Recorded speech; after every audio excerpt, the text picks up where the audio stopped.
didn't have that second thing to go into. I didn't have another purpose. So I was very bored and I was very low and down, and I was getting back to the 2016 days. And for about 4 or 5 days a week, I was very, very, very, very low. And I thought to myself, I can't deal with this right now. I've got to come back. Right, I'm fighting again. Mr. Fury, welcome back to talkSPORT. How are you? I'm good, thank you. Good to be back. I feel like I'm at home again.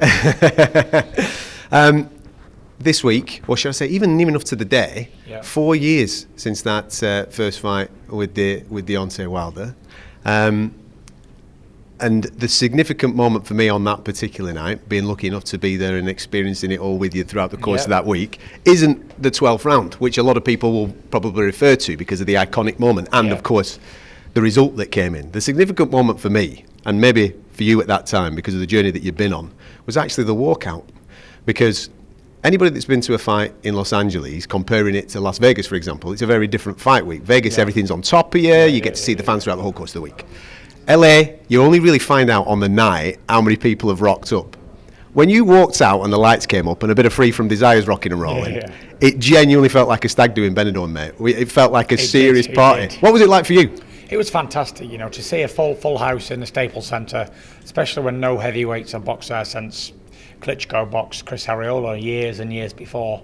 So it was a special moment for us to box at, one, an iconic venue at Staples Centre, and two, to sell it out, and three, the most crazy part about it all was how easy it was for me to outbox Deontay Wilder after such a long time out of the ring, and I thought it would be a lot tougher than it was, not including round 12. If we fast forward 4 years, because this week's been crazy as well. On Tuesday night, I was listening to the football commentary, right, of England versus Wales, World Cup. I'm listening to it on talkSPORT, and I can hear the DJ in the stadium revving the crowd up, playing a few tunes. Starts to play Sweet Caroline, right? And I'm thinking to myself, that's not Neil Diamond. That's the one and only Mr. Tyson Fury. But what does that make you feel like? Because that is crazy in itself. Obviously, that 4 year journey's been mad, but then to have the premier sports tournament in the world, the World Cup, a DJ thousands of miles away in Qatar, playing a tune sung by the heavyweight champion of the world to rev up 60,000 people pre-match must make you feel a little bit weird. Isn't it? It's unbelievable, but if that song can't get everybody revved up before a massive sporting event, then it's a problem. So yeah, fantastic song, and it was a real pleasure for me to sing it as well. Well, the significance obviously of that tune, I know that you obviously had a lot of fun doing it, but there is a message behind it. Obviously you're raising awareness and funds for men's mental health charities. Do you think that we are making significant progress in tackling men's mental health? I think so, yeah. I think for the last, say, since 2015 or so, then I think it's been more prominent than ever before. I think a lot more people are talking about it. And we just got to keep going with it, you know, because the more we can smash the stigma on mental health, the more it's acceptable, then more lives will be saved. That's for sure. How are you doing? I mean, you're on your own journey. How are you doing? I'm pretty good right now, you know. I'm focused, so I've got a fight coming up. It's not while I'm in training camp that I struggle. I never struggle in camp because I have a goal, have a focus, I know what I'm doing every day, I have a good routine. It's when I've got nothing to do. It's the 6, 7, 8 months in between fights. It's the not knowing what's next element. With that in mind then, obviously in April after Dillian White, you said, that's it, I'm retired. Did, and I really meant it. Not a lot of people will believe this, but I really meant it. But I didn't have that second thing to go into. I didn't have another purpose. So I was very bored and I was very low and down, and I was getting back to the 2016 days. And for about 4 or 5 days a week, I was very low. And I thought to myself, I can't deal with this right now. I've got to come back. Right, I'm fighting again. And as soon as I said that, it went away. I was all fantastic again. So for now, I need this. And for sure, next time I stop, I will have something to go into, another job. And it doesn't have to be something spectacular. Just the fact that I need to get up at a certain time. So if I get up at 7 a.m, go for a run, come back, shower, go to work for 8. That's why I keep saying I want to be a used car salesman in Morecambe. I'm going to open up like a car pitch or something. You know, so it gives me a purpose in life. To get up every morning, I've got to go and open up, I've got to go and do stuff at work. and that's what I'm going to do for sure. Did that scare you?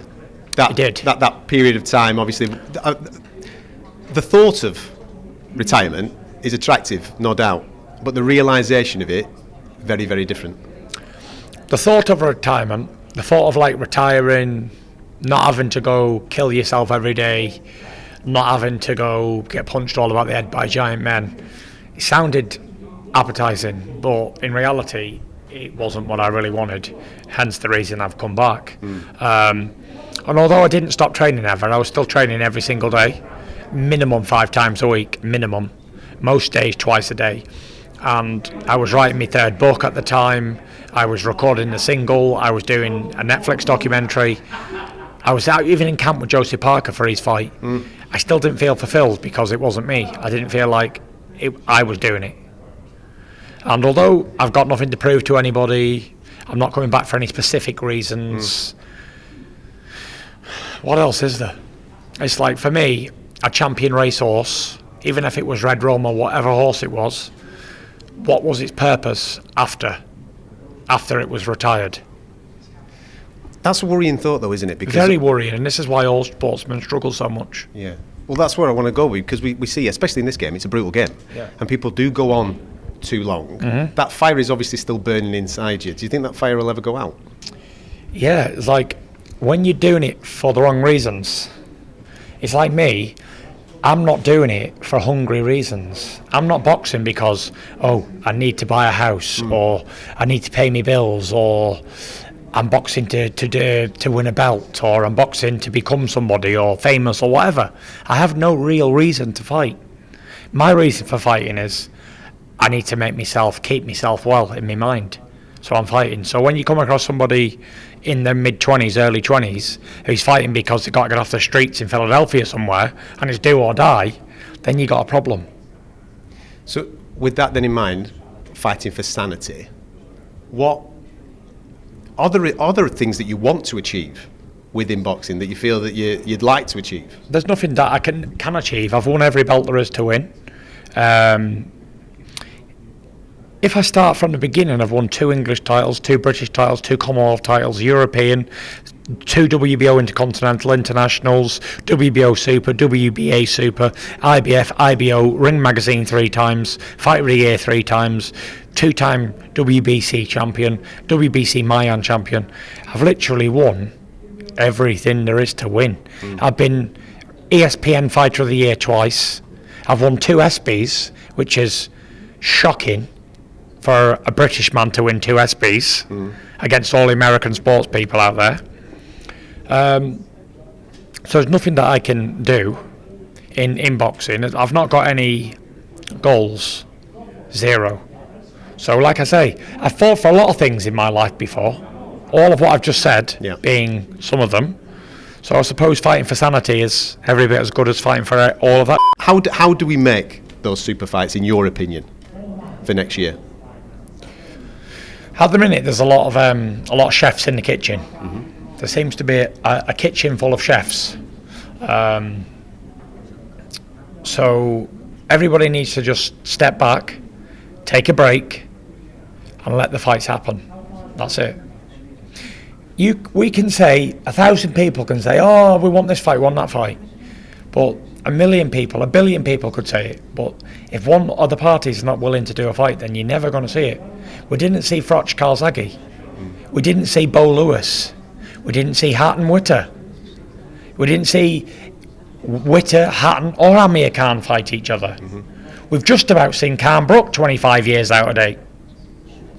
Look how long it took to make Mayweather Pacquiao. Hundreds of millions on the line. Look at Spence Crawford. So we all can't be afraid. There's got to be some problems along the way. And it's a lot to do with promoters' egos. It's a lot to do with he said, she said, A side, B side. I'm a prima donna, I'm the best, no, I'm the best. There's a lot of pride involved in boxing. And that's it. To finish off this weekend, obviously, it's Derek at Tottenham Stadium. Yep. What can the fans that are going to be tuning in expect from you this weekend? I've trained really hard. I've really put it in.